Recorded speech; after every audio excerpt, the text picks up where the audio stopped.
Marriage ஆன பிறகு பார்த்தீங்கன்னா, ரொம்ப டாமினேட்டடா இருக்கக்கூடிய ஒரு புரட்டாதின்ற ஸ்டார் இருக்குது.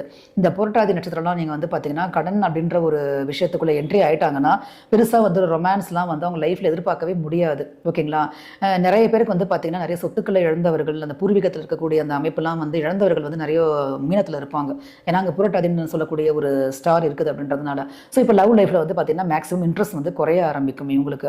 இவங்க வந்து ஒரே ஒரு பார்ட்னர் கூடவே வந்து ஒரு லைஃப் லாங் அப்படியே ட்ராவல் பண்ணுறது அதெல்லாம் வந்து பார்த்திங்கன்னா கொஞ்சம் போரிங்காக ஆகிடும்.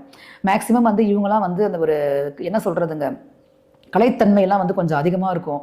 நிறைய வந்து இந்த கலை சார்ந்த துறைகளில் இருக்கக்கூடியவர்கள், ட்ராவல் பண்ணக்கூடியவங்க, இந்த ஃபாரின் அடிக்கடி போயிட்டு வரவங்க, அவங்களாம் வந்து பார்த்திங்கன்னா மீனத்தோடு சம்மந்தப்பட்டிருப்பாங்க.